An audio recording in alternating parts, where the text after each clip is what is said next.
ఓ పరువు పోతుందమ్మా. మాట ఇచ్చేసినావు నువ్వు. మాట తప్పచ్చా నువ్వా? అప్పు తీసుకో. సరే పోతే పోయిందిలే, అప్పు తీసుకో. 116. 116 లేంది చీప్ గా? కనకరత్నం గారి స్టేజ్ కి కనీసం 1,00,000 రూపాయలైనా తీసుకోవాలి. ఏంది 1,00,000 రూపాయలా? మరి అయినా మీ అంత వడ్డీ కాదు కదా, 2 రూపాయలే. సరే 1,00,000 రూపాయలు అవసరం లేదు గాని మాట వరసకేగా ఓ 10,000 ఓకేనా చెల్లాయ్? 10,000? 10,000 నేను అప్పు తీసుకోవాలనా? వడ్డీ కట్టాలనా? పరువు పోతా చెల్లాయ్. ఊరు జనం కూడా చూస్తా ఉండారు. ఇది పోయి పెద్ద పబ్లిసిటీ అయిపోద్ది. దాని వ్యాపారానికి పెద్ద ప్రమోషన్ గా ఉపయోగపడి అది పుంజుకుంటది. సర్లే. అత్త, ప్రామిసరీ నోటు మీద సంతకం పెట్టండి. వాసనగా ఇచ్చింకోవాలా? ఇంతవరకు అందరి దగ్గర సంతకం పెట్టించుకుని దోచుకోవటమే తప్ప అప్పు తీసుకోవడం తెలియదే నా చెల్లెలికి. ఇప్పుడు మా చెల్లెలి చేతే సంతకం పెట్టి చెప్పిస్తున్నావా? పెద్ద ప్లాన్ అయ్యేసావే నువ్వు. ఆహాహాహా, ఈ అపురూప దృశ్యం చూడడానికి నా 2 కళ్ళు అదృష్టం చేసుకుని ఉండాలి. Muruga, what a miracle. నువ్వు గ్రేట్ మురుగా. సంతకం సంతకం. అది టివ్వు. అత్త,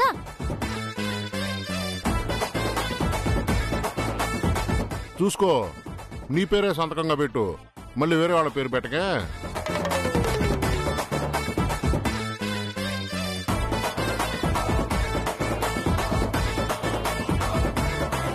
కనకరత్నం. గీత అత్త, 10,000 రూపాయలు, 100కి 2 రూపాయలు వడ్డీ, నెల నెల సరిగ్గా ఇచ్చేసేయాలి. మీరెప్పుడు ఇస్తారనేది మీ ఓపిక బట్టి ఇవ్వండి. మేమేమి తొందర పెట్టాం.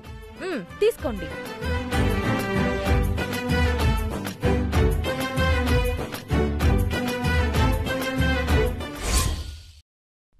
ఒరయ్యాక ఏం జరిగిందిరా ఇప్పుడు? ఇదంతా కళా నిజమా? కళ ఏంటే కళ? కళ్ళకు కట్టినట్టు కలర్ సినిమా చూపించినట్టు చూపిస్తేనో అమ్మమ్ము అదేదో సాంబార్లే అనుకున్నాను. సాంబార్ కాదది, సునామీ. మనల్ని ముంచెత్తి కొట్టేట్టుంది. మన 100కి 10 రూపాయల వడ్డీ వసూలు చేస్తుంటే అది 100కి 2 రూపాయల వడ్డీని అని చెప్పి మనం వ్యాపారం చేసే చోట వ్యాపారం మొదలెడద్దా? ఇక ఊళ్ళో ఎవడన్నా మన దగ్గరికి వస్తాడా? అయిపోయింది, మొత్తం సర్వనాశనం అయిపోయింది. మన వ్యాపారాన్ని అది సాంబార్లో ముంచెత్తి కొడుతుంది. దానికెంత ధైర్యం ఉంటే నాకు పోటీ వ్యాపారం పెట్టిద్ది? ఇల్లు అలగ్గానే పండగ అనుకుంటుండదేమో. వ్యాపారం మొదలు పెట్టంగానే వ్యాపారం కాదు, అది వ్యాపారం ఎట్టా చేస్తుందో నేను చూస్తా. ఇంకా చూసేదేంటి చెల్లాయ్? నీతోనే కొబ్బరికాయ కొట్టించి, నీతోనే ప్రారంభోత్సవం చేయించి, నీతోనే బోణి కూడా కొట్టించింది. అసలేనే అస్తవాసి మంచిది, అన్నీ కలిసి వస్తాయి. ఇప్పుడు దానికి కలిసి వస్తుందేమో. ఎప్పుడైనా కల్లోనైనా ఊహించావా? పావలా నిలయం బోర్డు పక్కన ఇంకో వడ్డీ వ్యాపారం బోర్డా? అసలు మన ఊళ్ళో జనానికి అప్పులిచ్చి వడ్డీ డబ్బుల కోసం పీల్చుకుంటున్నామే గాని ఏనాడైనా ఎప్పుడైనా ఎవరి దగ్గరైనా 10 రూపాయలు అప్పు తెచ్చి తిరుగుతావా? అట్లాంటిది నువ్వే 10,000 అప్పు తీసుకునేలా చేసి పత్రం రాయించి నువ్వే వడ్డీ కట్టేలా చేస్తుందా? ఒరేయ్, ఇప్పుడు ఈడికొచ్చి వెదవాగుడు ఆగుతా ఉండావు. ఆడేమో బోని చేయమన్నప్పుడు నువ్వే తీసుకోమన్నా? అబ్బా, అక్కడ కూడా మేనేజ్ చేశానే. కానీ ఎక్కువగా లాగావనుకో కొడుకుల దగ్గర చెల్లి చెడిపోద్ది. కొడుకుల దగ్గర చెల్లికి చెడ్డ పేరు వచ్చిందనుకో వాళ్ళు పెళ్లాల వైపు మాకు చూపుతారు. అది మరీ డేంజర్. పులి దగ్గర ఎంత జాగ్రత్తగా ఉంటామో ఎలక దగ్గర కూడా అంతే జాగ్రత్తగా ఉండాలని పెద్దోళ్ళు చెప్పింది ఊరికే కాదు.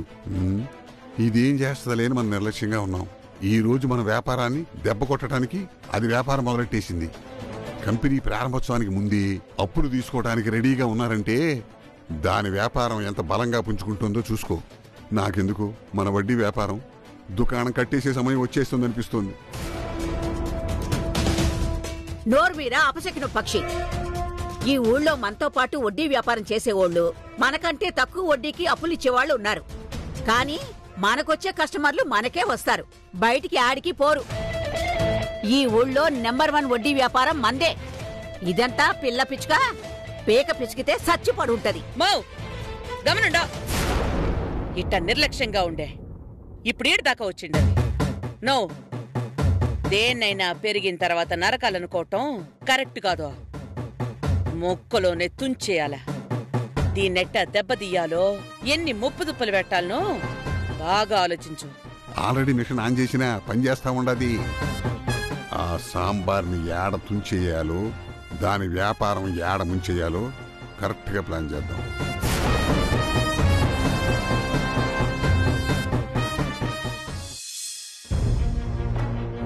ఏమప్పా ఎలా ఉంది మన బిజినెస్? మంచి బిజినెస్ కదా? ఏం వ్యాపారమే ఇది? అసలు ఆ కనకరత్నమే వడ్డీ వ్యాపారం చేస్తుంటే నానా తిట్లు తిట్టుకుంటున్నారు. పోయి పోయి మీరు ఆ వ్యాపారమే మొదలుపెట్టారు. ఇవన్నీ మనకి చేతనవునా పాడా? ఇలాంటి వ్యాపారం చెయ్యాలంటే మనుషుల్ని పీల్చి పిప్పి చేసుకొని తినాలి. డబ్బులు రాకపోతే చొక్కా పట్టుకొని మరీ వసూలు చేయగలగాలి. ఇవన్నీ మనకి చేతనవుతుందా? అందరి ఉసురు తగులుతుందమ్మా. ఆ నగలు తీసుకెళ్లి తాకట్టు పెట్టి ఇలాంటి వడ్డీ వ్యాపారం స్టార్ట్ చేశారు. ఇప్పుడు నాకు ఎక్కడలేని భయం పట్టుకుంది. అమ్మా, ఈ వ్యాపారం ఖచ్చితంగా బాగా జరుగుతుంది. డబ్బు అవసరం లేని వాళ్ళు ఎవ్వరూ లేరు.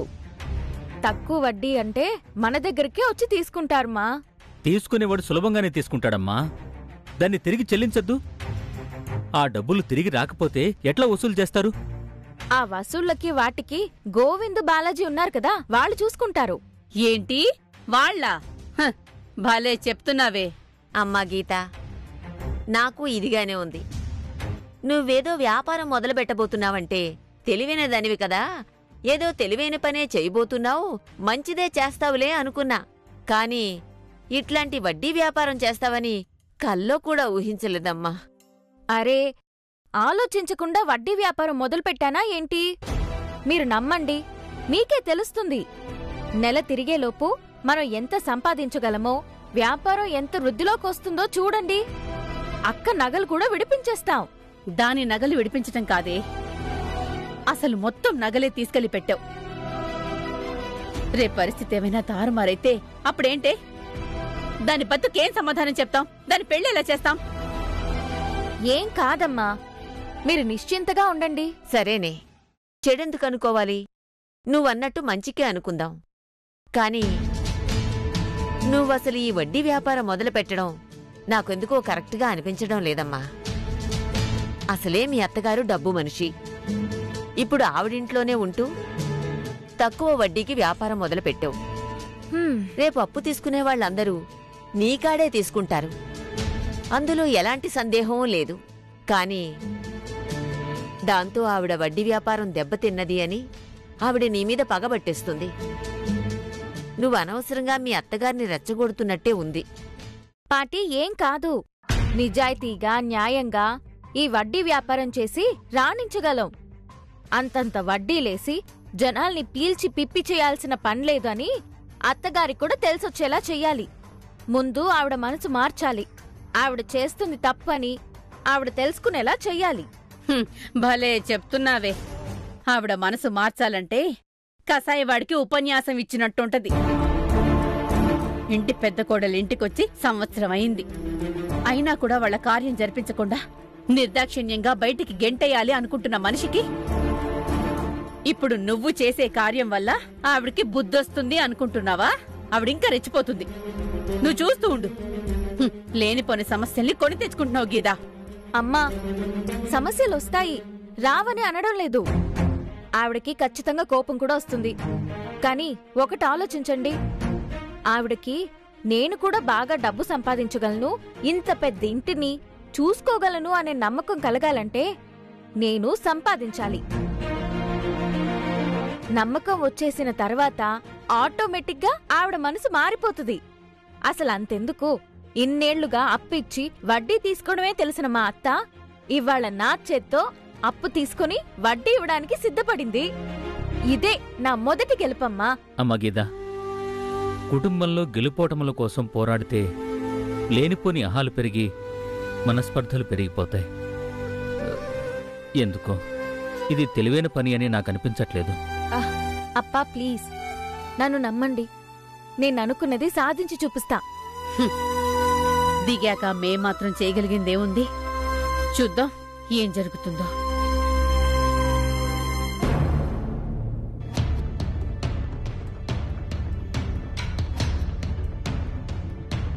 చూసినావా చెల్లాయి ఎంత తెలివిగా మారిపోయారో? పత్రాలు మిస్ అవ్వకూడదని చెప్పి ఫోటోలు కూడా తీసి పెట్టుకుంటున్నారు. ఈడు ఆ సాంబార్కి బాగా లొంగిపోయాడు. ఇప్పుడు అది కూర్చోమంటే కూర్చుంటున్నాడు, నుంచోమంటే నుంచుంటున్నాడు. ముందు ఆయన పిలిచి కంట్రోల్ పెట్టు. అవునవును, వీడు నిన్నటి వరకు అమ్మ చాటు బిడ్డగా ఉన్నాడు. ఇప్పుడు ఒక్కసారిగా కొంగుచాటు మొగుడైపోయినాడు. రేయ్ గోవిందం, ఓ తూరిట్రా. వస్తున్నా. ఏం బాంబు వేస్తుందో ఏమో.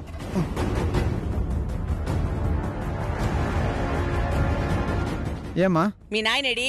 నాయనా జాలిగాడు కూర్చొని పాటలు పాడుకుంటా ఉన్నాడు. పాడతాడులే. ఎందుకు పాడు? పాటలు పాడతాడు, డాన్సులు వేస్తాడు. మీ నాయన తూరు రమ్మనిట. అట్నేమ్మా. నాయనా ఎరా కొడకా, అంబెలుస్తున్నది. రేయ్ నేను మొగుణ్ణి, నా పెళ్ళాం పిలుస్తుందని చెప్పడానికి సిగ్గులేదా?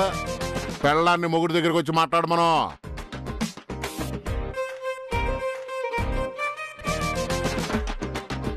పాయే కొత్త బట్టలు కూడా వేశాడు.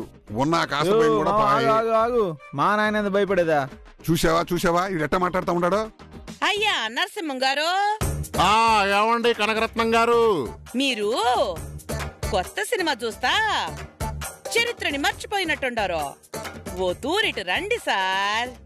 సరే పోతే పోయిందిలే, వస్తాం. రండి.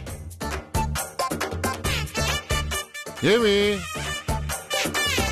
నేను ఏడు నుంచి పిలిస్తే నువ్వు ఆడ కూర్చొని మొగుడిని నేనెందుకు రావాలని అడుగుతా ఉండవా? మరంతే కదా. మొగుడా? మొగుడంటే ఎట్టా? ఇదేం పిచ్చి ప్రశ్న. నీ మెళ్ళ 3 ముళ్ళు వేసాను కాబట్టి మొగుణ్ణి, 3 పిల్లకాయలకు అన్నాను కాబట్టి మగాణ్ణి.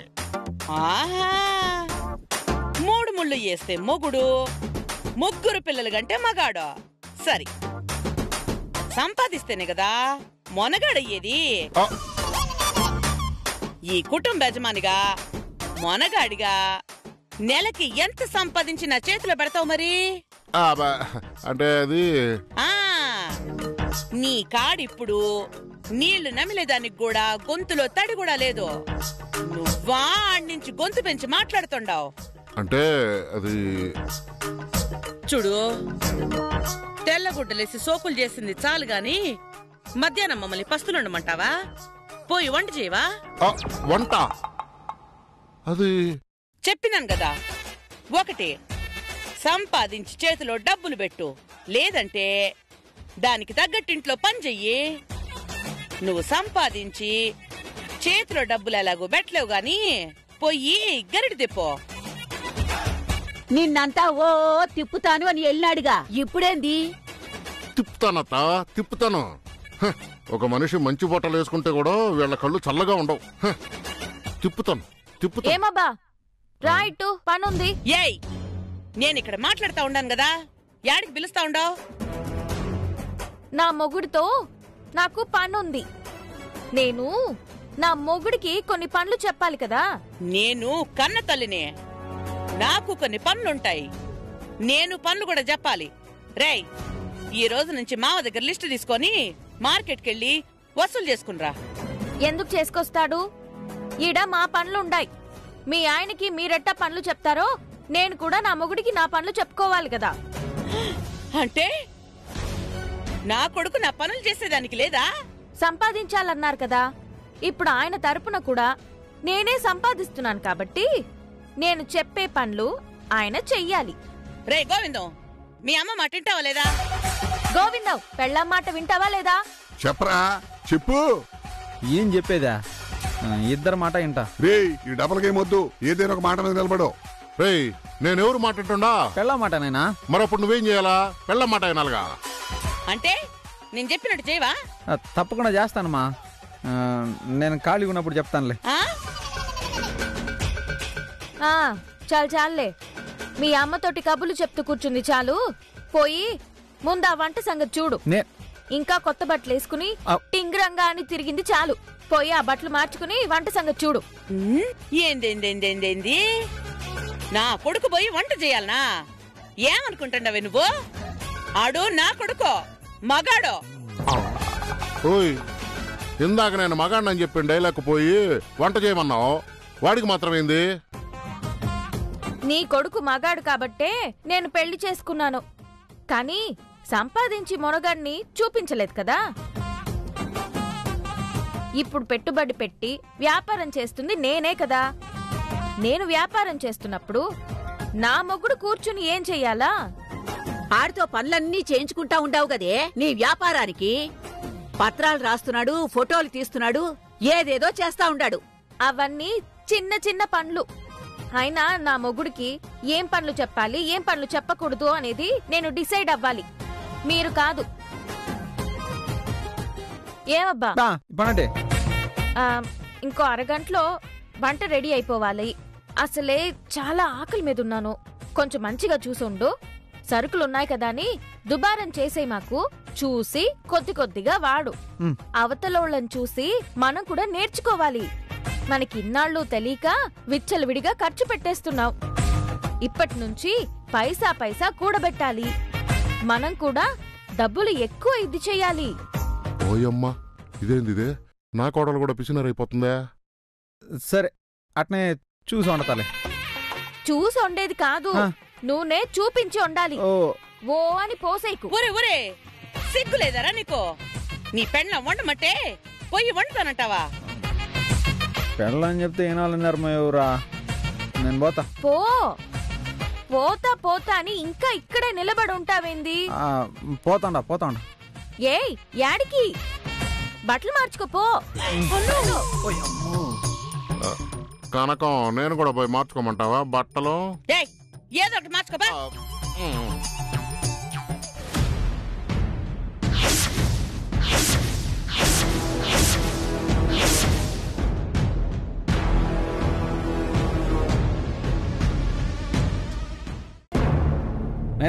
నైనా రా, వెల్కమ్ టు ద క్లబ్. ఇప్పుడు నిన్ను చూస్తుంటే అచ్చం నీ వయసులో ఉన్నప్పుడు నన్ను నేను చూసుకున్నట్టే ఉందరా. నైనా తప్పుకో, నేను చేస్తాను. రే, ఏం చేస్తావరా? వద్దులే, నేను చేస్తాలే. ఇదిగో, నాకు అప్పగిచ్చిన డ్యూటీ నేనే చేయాలి. నేనే ఎర్రగడ్డలు కట్ చేస్తాను. కట్ చేయి. ఉల్లి చేసే మేలు తల్లి కూడా చేయదంటారు. కొన్ని విషయాల్లో మీ అమ్మ కంటే ఉల్లే బెటర్ రా. నైనా, ఏంది నాయనా నువ్వా?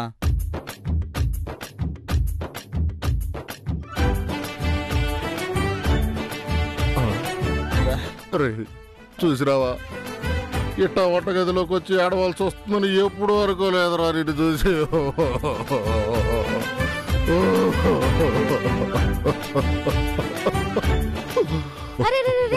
ఏమైంది?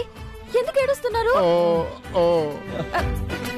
నేనేదో కావాలని అత్తగారి ముందు బెదరగొట్టేసి పంపించాను. ఇక్కడికొచ్చి కన్నీళ్లు పెట్టుకుంటున్నావా? హలో, ఎవరు కన్నీళ్లు పెట్టుకుందా? ఇది ఉల్లి నీళ్లు కాకుంటే కళ్ళ నుంచి నీళ్ళు వస్తున్నాయి. తప్పుకో, నేను చేస్తాను. నువ్వు చేసేదేందా? నా పని నేనే చేసుకుంటా. వదులు, నేనే చేసుకుంటా. అరే వద్దు, అరే నేనే చేస్తా. నువ్వు జస్ట్ ఊరికే అలా ఉండు. అత్త చూసేటప్పుడు నిన్ను కిచెన్ లో ఇలా పంపించానంతే. ఆవిడికి తెలియాలి కదా. ఇప్పుడు అత్తలేదు కదా, నేనే చేస్తాను. ఏమొద్దు, నేనే చేస్తా.